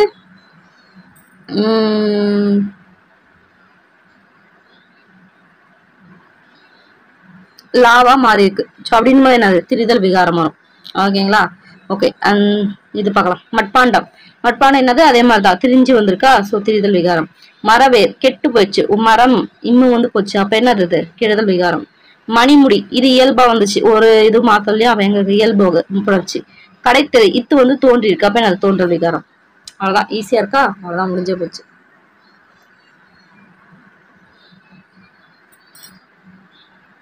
ஓகே. இது இந்த பேரா வந்து படிச்சுக்கோங்க. பூமிக்குள் புதைந்த தாவர இனங்களும் விலங்கினங்களும் அழுகி மக்கி பழுப்பு நிலக்கரியாக மாறுறது. நமக்கு நல்லாவே தெரியும் நிலக்கரி எப்படி தோன்றுவது. சோ வந்து இது மின் உலைகளில் ஊது உலைகளிலும் எரிபொருளாக பயன்படுது. எங்கெங்க? மின் உலையிலையும் ஊது உலையிலையும். சோ உலோக உருக்கு தொழிலும் பயன்படுது அப்படின்னு சொல்றாங்க. சோ இந்த பழுப்பு நிலக்கரி எங்க இதாவது அப்படின்னு பார்த்தோம்னா கடலூர் மாவட்டத்துல நெய்வேலியிலும் புதுச்சேரியின் சில பகுதியிலும் பழுப்பு நிலக்கரி கிடைக்குது. எங்கெங்க? தமிழ்நாட்டுல கடலூர் மாவட்டத்திலயும் கடலூர் மாவட்டம் நெய்வேலியிலும் புதுச்சேரியில சில இடங்களிலும் வந்து கிடைக்குது. சோ இது பார்த்தோம்னா தஞ்சை, பெரம்பலூர், சிவகங்கை, நீலகிரி, திண்டுக்கல், திருவள்ளூர், கன்னியாகுமரி மாவட்டத்துல வந்து என்னது? குறைந்த அளவு இருக்கு. சோ அங்க இருக்கு, பட் கம்மியான அளவு இருக்குன்றாங்க. நெய்வேலியில பார்த்தோம்னா பழுப்பு நிலக்கரி சுரங்கம் வந்து இருக்கு. நம்ம மேலாம் பார்த்தோம் இல்லையா? ஓகே. அடுத்து வேற என்ன? இங்க கிடைக்கும் நிலக்கரி பார்த்தோம்னா அனல் மின்சாரம் தயாரிக்க உதவுகிறது. ஓகே. நம்ம மெயினா பார்க்க வேண்டியது என்னது? பழுப்பு நிலக்கரி எங்கெங்க இருக்குன்னு பாத்துக்கோங்க. அவ்வளவுதான்.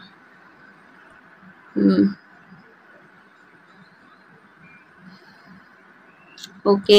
கொடிக்கட்டி பறத்தல்னா என்னது? புகழ் பெற்று விளங்குதல் அர்த்தம். அவசர குறுக்கைனா என்னது? எண்ணி செயல்படாமை. பாத்துக்கோங்க. ஓகே. இது பார்க்கலாமா? ஆயிரங்காலத்து பயிர் அப்படின்னு அது நீண்ட காலமாக இருப்பது. கல்லில் நாறு உரித்தல் அப்படின்னா என்னது? இயலாத செயல் வருமா? கம்பி நீட்டுதல் அப்படின்னா என்னது? விரைந்து வெளியேறுதலா? ஓகே. காணல் நீர் அப்படின்னு அது இருப்பது போல் தோற்றும் ஆனால் இருக்காது. கண்ணை மூடிக்கொண்டுனா ஆராய்ந்து பாராமல். ஓகே. இது என்னன்னு சொல்லுவாங்க? வாழையடி வாழையாக வாழ்ந்து வந்தார்கள்னா முதலை கண்ணீர் வந்து தப்பு செஞ்சுட்டு முதலை கண்ணீர் வடிப்பாங்க இல்லையா? அது பொய் கண்ணீர் மாதிரி. எடுப்பார் கைப்பிள்ளை.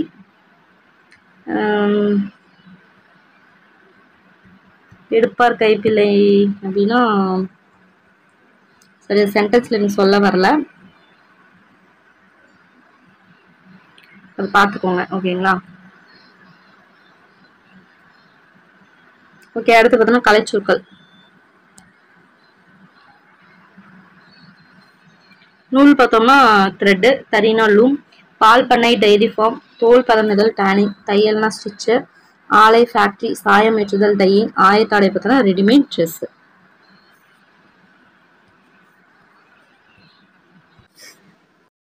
ஸோ எடுப்பார் கைப்பிள்ளை அப்படின்னா என்னன்னா அதாவது மற்றவங்க சொல் பேச்சு கேட்டு நடக்க வேண்டிய ஒரு நிலையில இருக்கிற ஒரு இதை தான் வந்து எடுப்பார் கைப்பிள்ளை அப்படின்னு சொல்லிட்டு சொல்லுவாங்க. கெட்டு போகும்னுவாங்க எடுப்பார் கைப்பிள்ளை. யார் என்ன சொன்னாலும் அப்படியே கேட்டுக்கிட்டு அது தப்பா என்ன அப்படின்னு சொல்லிட்டு ஆராய்ச்சி பண்ணாம வந்து செய்யறது. ஃபார் எக்ஸாம்பிள் வந்து என்ன சொல்லலாம் அப்படின்னா, இப்போ வந்து உக்ரைன் வந்து என்ன பண்ணுச்சு? அந்த இவங்க பேச்சு கேட்காம என்ன பண்ணுச்சு? ரஷ்யா கூட சண்டை போட்டு இப்போ பிரச்சனையில் மாட்டிருக்கு பார்த்தியா? இப்போ என்ன பண்ணுச்சு? சரி அது அந்த ஐரோப்பா அவங்க கிட்ட போய் மறுபடியும் வந்து இது அவங்க சப்போர்ட் பண்ணுவாங்கன்னு பார்த்துச்சு. பட் வந்து சப்போர்ட் பண்ணல. கடைசி என்னது? அவங்க பேச்சை கேட்டு ரஷ்யாவை எதிர்த்துக்குச்சு. கடைசியா பார்த்தோம்னா இப்போ அது வந்து பாடுபட்டு இருக்கு. ஸோ அதை தான் வந்து எடுப்பார் கைப்பிள்ளை அப்படின்னுவாங்க. ஓகேங்களா? யாரோ பேச்சை கேட்டு இந்த மாதிரி ஒரு ஆதரவு இல்லாமல் நிற்கிறது மாதிரின்னு வச்சுக்கோங்களேன், அந்த மாதிரியும் சொல்லுவாங்க. ஸோ ஐ திங்க் வந்து எனக்கு புரியுற மாதிரி நான் சொல்லியிருக்கேன்னு நினைக்கிறேன். வேற எப்படி சொல்லலாம், எக்ஸாம்பிளுக்கு எப்படி சொல்லலாம்னா, பொதுமக்கள் வந்து ஒரு சென்டென்ஸ் வந்து எக்ஸாம்பிளுக்கு சொல்றேன். பொதுமக்கள் வந்து அரசியல்வாதிகளோட எடுப்பார் கைப்பிள்ளை மாதிரி மாறிட்டாங்க அப்படின்னு சொல்லிட்டு ஒரு எக்ஸாம்பிள் சொல்லலாம். அதாவது வந்து ஈஸியா ஒருத்தவங்களை வசப்படுத்தணும், நம்ம என்ன சொன்னாலும் கேட்டுப்பாங்க, அதெல்லாம் ஆராய்ச்சியே பண்ண மாட்டாங்க. சரிங்களா? சொன்ன மாதிரி அந்த ஐரோப்பா இந்த நாடுகளோட பேச்சை கேட்டு உக்ரைன் என்ன பண்ணுச்சு, ரஷ்யாவை எதிர்த்துச்சு. இப்ப என்ன அதோட பின்விளைவு என்னன்னு தெரியாம இருந்துக்குச்சு. இப்ப என்னாச்சு, இப்ப அதோட விளைவு வந்து அனுபவிச்சுட்டு வருது இல்லையா? அந்த மாதிரி வந்து அதோட ஆராய்ச்சி பண்ணாம இது தப்பா இல்ல கரெக்டா நாலேஜ் பண்ணா மொத்தமா யாரோ சொன்னாங்க அப்படின்னு சொல்லி கேட்டுட்டு அப்படியே நடக்கிறது. அதுதான் வந்து எடுப்பார் கைப்பிள்ளை, அப்படி கெடுப்பார் இல்லாரும் கெடும் அப்படின்ற மாதிரிலாம் சொல்லுவாங்க. ஓகேங்களா? சரி, ஓகே. இதையும் புரியுமா சொல்லிக்க நினைக்கிறேன். சரி, பார்த்துக்கோங்க. ஓகேங்களா? சரி, ஓகே. ஓகே, ஐ திங்க் வந்து ஓரளவுக்கு முக்கியமான பாயிண்ட்ஸ்லாம் நான் சொல்லிட்டேன். இயல் 6 வந்து முடிஞ்சிருச்சு. அடுத்து பார்த்தோம்னா இயல் 7ல மீட் பண்றவங்களா. ஓகேங்களா? ஸோ நோட் பண்ணி கரெக்டாக படிச்சுக்கோங்க, கரெக்டாக ரிவைஸ் பண்ணிக்கோங்க. ஓகே, பாய்.